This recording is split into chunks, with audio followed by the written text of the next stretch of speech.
Hello all, welcome to my YouTube channel E-GeO, Everything is Geography. Today we are going to discuss a very important topic called structure of the earth. In last video we talked about the interior of the earth part 1. Today we are talking about the structure of the earth. Okay, so what is the structure of the earth? You can see there are two diagrams, 1 and 2. This is different, this one different, and is separated by this black line. So what is the structure of the earth? So we all know that the earth is interior of the earth is divided into three parts: crust, mantle and core.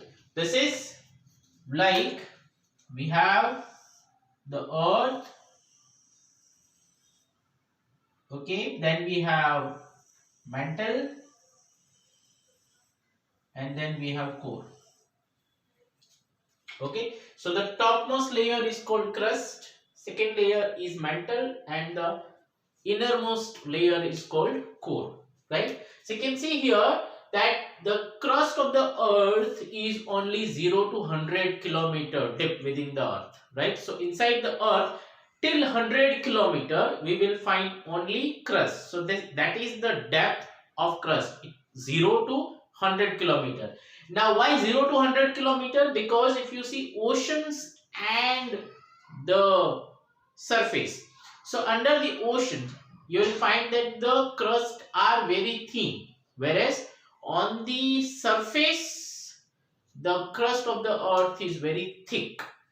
Crust on the surface is very thick, under the ocean it is very thick, and that thickness varies from one ocean to the another ocean, right? Now the crust is, what is the crust? So on the crust is 0 to 100 kilometer. We all know that 0 to 100 kilometer is the crust, that is the outermost layer, and it is very brittle in nature. Brittle in nature means on the crust you will find uneven landforms. It is, the surface is very uneven, that is why it is called brittle. You will find somewhere plains, somewhere plateaus, somewhere valleys, somewhere mountains, somewhere hills, right, somewhere desert. So this way you will see that the crust of the earth is very brittle in nature, and the thickness varies under the ocean and the continent, right? The drop density of the crust is 3 gram per meter cube. Only 3 gram per meter cube is the crust. Oceanic crust is made up of, now wherever you see oceans, the base of the ocean is made up of basalt. Basalt is the hardest rock, right? One of the hardest rock on the earth's surface, which is made up of volcanic eruption. So when lava cools down, it forms a rock, it becomes basalt. So basalt layer, it is non-porous, impermeable, that's why ocean can hold that much amount of water. So the base of the ocean is made up of basalt. The second most important layer is called mantle. Okay, so from 100 kilometer to 2900 kilometer, 100 kilometer to 2900 kilometer, it is called mantle. That is the second layer. Okay, the mid layer. The mantle extends from this from asthenosphere. From asthenosphere, it is called Moho's discontinuity. Okay, Morovincic's discontinuity. So from there to 2900 kilometer is the depth of the mantle. Okay, the uppermost part of the mantle, this one, uppermost part of the mantle is called asthenosphere. Asthenosphere means a semi-liquid layer, which is the source of lava. Wherever volcanic eruption will take place, the lava is coming out from the asthenosphere, because asthenosphere is semi-liquid in nature. Okay, so semi-liquid layer, it is called asthenosphere. It is from there mantle starts. The uppermost layer of the mantle is asthenosphere, and that portion is Moho's discontinuity. Okay, because from there the density will differ. The density of mantle is 3.4 gram meter cube. 3 gram for crust 3.4 gram meter cube is the density of the mantle. Okay, and the lower mantle is solid in nature. The lower mantle is in solid state.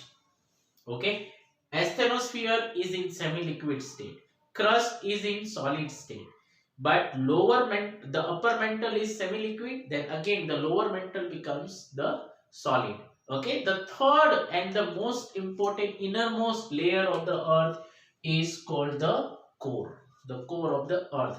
The core, the boundary is from 2900 kilometer onwards. The core starts 2900 kilometer to the exact point inside the core, which is at 6378 kilometer. So from crust to the mantle, crust to the core of the earth is 6378 kilometers, 6378 kilometers. So 2900 to 6378 kilometer is the area occupied by the core of the earth. Here the density is 5 gram per meter cube. See, 3 for crust, 3.4 gram meter cube is for mantle, and 5 gram meter cube is for centimeter cube is for centimeter cube. Okay? Not meter cube, but centimeter cube is for the core. So that is the density. Okay.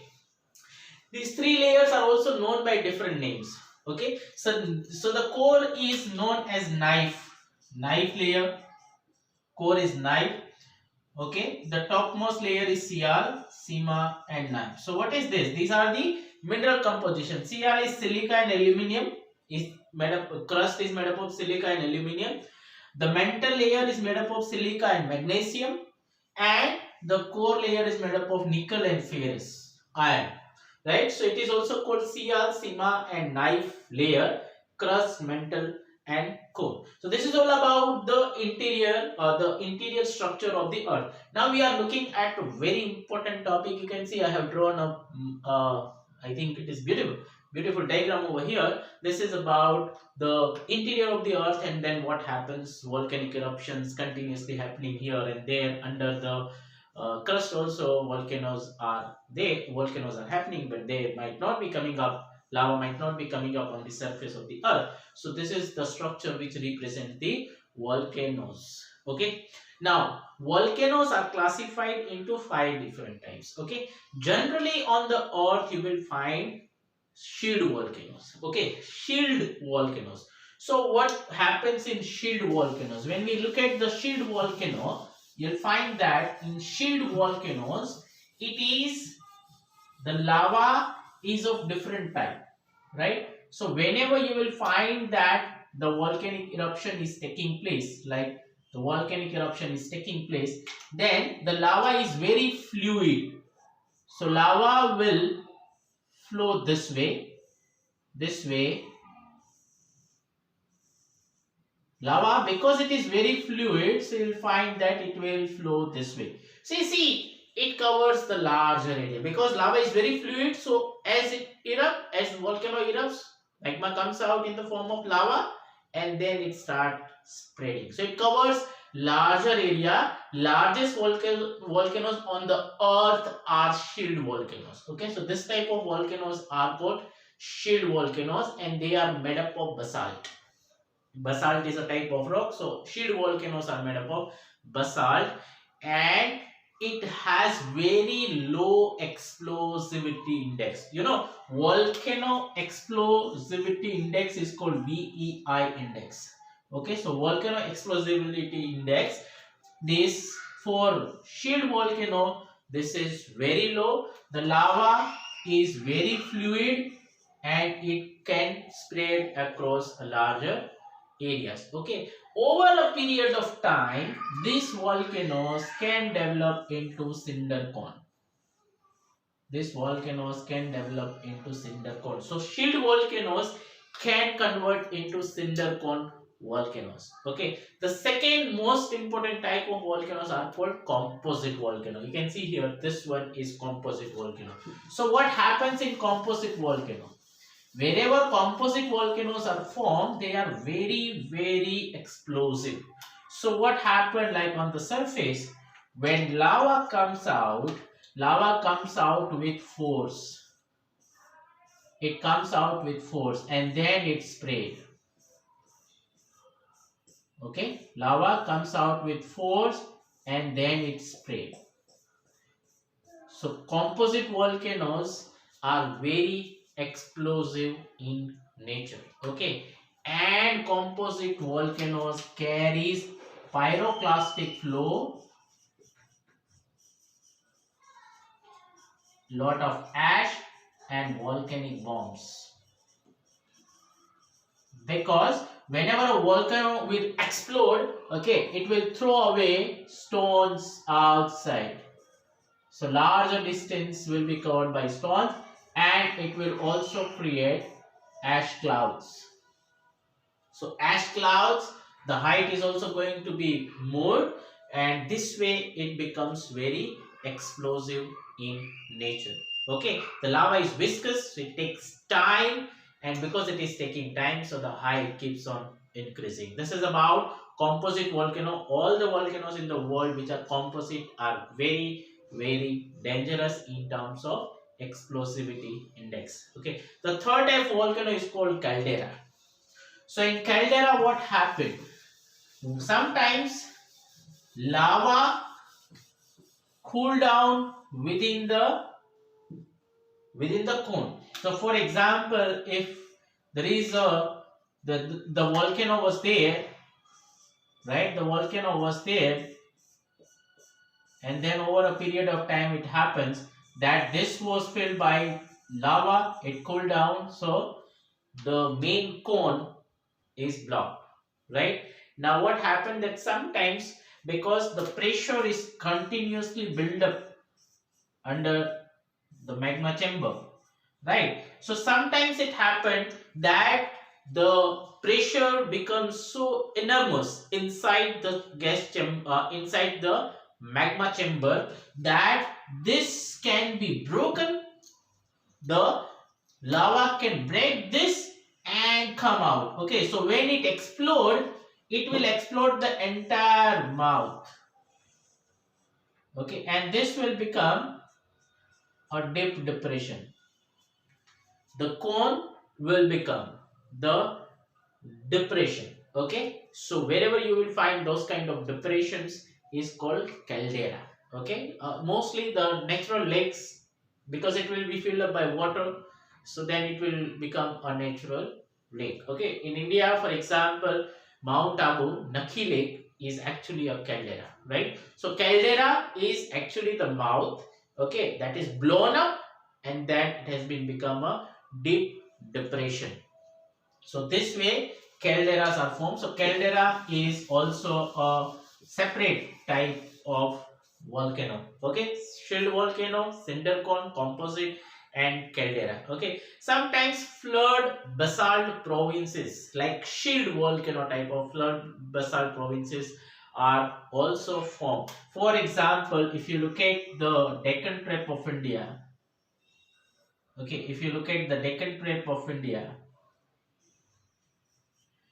okay, Deccan Trap means Gujarat. So this portion of India, this one, is called Deccan Trap, and this is actually basalt, flood basalt province. This entire, because you see, how can you find out that whether there were volcanic eruptions over the areas or not? If you find red color soil and black color soil, along with that, if you find igneous rocks, it means that the area has had experience or has experienced volcanic eruptions maybe million years before, right? So you will not find this is the most stable block of India, but still this is made up of volcanic eruption, right? So that is called flood basalt provinces.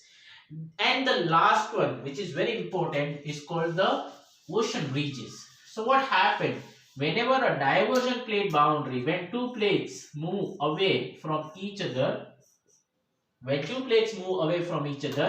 the from magma chamber, the magma will come up in the form of volcanic eruptions. Okay, and this will keep on settling down. Okay, so this can cover a larger distance, like the mid Atlantic ridge is the best example.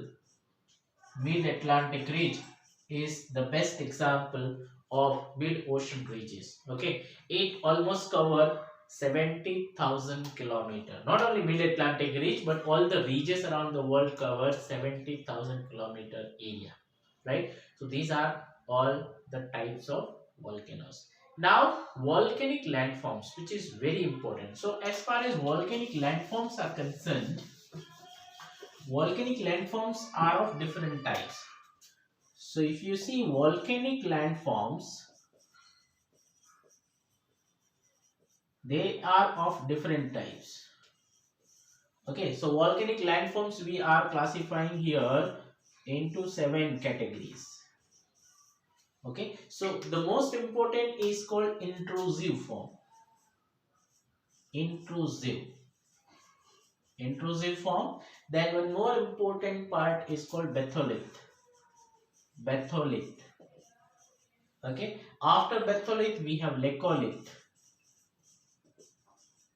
Leccoliths. Then we have lepolith. Now these names are very interesting. Lepoliths, right?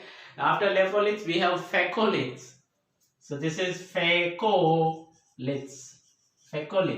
Okay, fecoliths. Then we have sills. Okay, and after sills we have finally the dikes. Okay, now see what is intrusive form. So lava after cooling down, lava develops igneous rocks. We all know that igneous rocks are formed out of lava. When lava cools down, then it forms igneous rocks. Okay, so volcanic rocks are formed, but volcanic rocks are formed at the surface, right? On the surface, right? If lava is cooling down inside the crust, then those rocks are called plutonic rocks. If lava is cooling down inside, okay, before it comes out, if it cools down inside near to the crust, then it becomes plutonic rocks. Okay, plutonic rocks can be exposed through exogenic forces, right? Because of erosion, the plutonic rocks can be exposed. Otherwise, we will find everywhere volcanic rocks. So volcanic rocks which are already there on the surface, right? The second type of landform is called batholith. So what is batholith? Batholiths are those rocks which cools down at very depth, right? So you can see here batholith means it is at the very base. It is very deep under the ground, under the earth. So those rocks are called batholith. Means volcanic eruptions took place, lava sprayed, but it didn't come out. It settled at very depth, and that's why it is called batholith rocks. Okay, so batholith rocks can be appearing after. It can appear on the surface if denudation process took place. Denudation means top layers are completely removed and then the rocks are being shifted up, right, due to the rock cycle. So there batholiths can be exposed, otherwise it will be very deep and these rocks are going to be granite. So you know, whenever boreholes or wells are being dug up, right, when during digging process sometimes very hard black rocks comes out from very deep within the earth. Those rocks are actually the batholiths. Okay, then comes leccolith. Third one is leccolith. So leccoliths are large dome shaped intrusive. Okay, leccoliths are large dome shaped, right? Very large dome shaped rocks. Okay, these are actually found in the hilly areas. If the hills are made up of volcanic eruptions, then definitely those rocks will become, those are the leccolith rocks. For example, the Karnataka plateau. Again, looking at the India, right? If you look at India, this region, Karnataka region, here, this one, this entire Karnataka plateau, you will find more of leccolith. Okay, and this region, this is Maharashtra, Gujarat region. Here you will find more of the flood basalt. Flood basalt in Maharashtra, Deccan plateau, Deccan Trap, and Karnataka plateau is made up of Leccolith. Okay, then lepolith. So leccolith are, concave to sky. They are formed inside, but they will be facing the sky. Means more portion you will find on the top and little portion at the bottom. So this kind of, rocks are called lepolith. Okay, and feckolith is actually found, whenever you will see this kind of, see here, this one. Okay, so you see that there are anticlines and synclines, right? This way, when during the digging process, we may find this type of structures. So the top is, this top is called anticline, and this bottom is called syncline. Okay, within this, sometimes we may find that there are layers of rocks which are feckolith. Okay, so anticline also they may found here. This is anticline, this is syncline. Okay, this is like a wave, crest and trough. Okay, anticline, syncline, this way it is going. So there also you will find that sometimes if rocks are exposed, then those are feckoliths. Okay, and then sills. So you can see here sill, this is right. So these are horizontal, right, under the earth, but they are horizontally spread, right. Those rocks are intrusive igneous rocks, but they are found inside, very deep, but they are spreaded across, right. Sills, this is like here you can see this is sill.